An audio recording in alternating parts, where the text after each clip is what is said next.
बिस्मिल्लाहिर्रहमानिर्रहीम। अस्सलाम वालेकुम। अमेरिका की फ़ास्ट फूड चेन मैकडोनल्ड ने मुस्लिम दुनिया के बाइकॉट और दबाव के बाद अपनी बका और कारोबार को बचाने के लिए इतना बड़ा फैसला लिया है कि जिसके बारे में शायद आप दोस्तों ने कभी सोचा तक नहीं होगा कि मैकडोनल्ड जैसी बड़ी फास्ट फूड चेन भी मुस्लिम दुनिया के दबाव में आकर अपनी बका के लिए और अपने कारोबार को बचाने के लिए इस हद तक फैसला भी ले सकती है।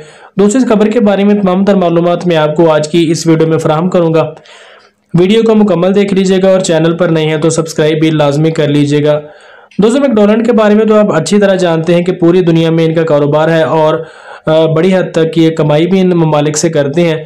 लेकिन मुस्लिम दुनिया की जानिब से इनका बाइकाट तब शुरू हुआ जब इसराइल ने ऐलान किया कि वो फ़लस्तीन में अपने फ़ौजियों को मुफ्त खाना फराहम करेंगे कि जितने भी वहाँ पर फ़ौजी हैं मैकडोनल्ड की जानिब से उनको मुफ्त खाना दिया जाएगा। तो उसके बाद मुस्लिम दुनिया में एहतजाज शुरू हुआ और मैकडोनल्ड के बाइकाट की धमकी दी गई, बल्कि कई ममालिक में सिवाय पाकिस्तान के अमली तौर पर भी मुजाहरा किया गया कि मैकडोनल्ड का बाइकाट हुआ।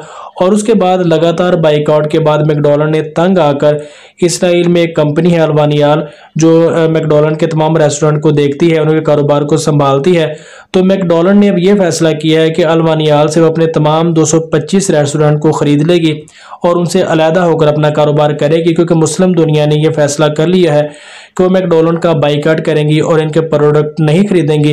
तो मैकडोनल्ड का ये कहना था कि हमारा कारोबार काफ़ी हद तक नीचे चला गया है और हमारी जो फूड चेन की जो रिकवरी है, आमदनी है, वो वहाँ तक नहीं जा सकी जहाँ तक उनकी कमाई पहले थी। और ये सारे का सारा मामला इसलिए है कि मुस्लिम ममालिक ने इसका बाइकाट किया था और बाइकाट करने का जो ये रिजल्ट सामने आया है कि मैकडोनल्ड जैसी बड़ी कंपनी इस बात पर मजबूर हो चुकी है कि वो अल्वानियाल से अपने तमाम रेस्टोरेंट को ख़रीद कर अपना अलग से सेटअप शुरू करेगी। ये उन लोगों के लिए सबक है जो कहते हैं कि बाइकाट करने से कुछ नहीं होता। आप देख सकते हैं कि मैकडोनल्ड ने ये फैसला लिया है कि वो इसराइल से जो अल्वानियाल कंपनी है उनसे 225 रेस्टोरेंट को ख़रीदेगी और अपना अलग से रेस्टोरेंट का जो कारोबार है वो दोबारा से शुरू करेगी।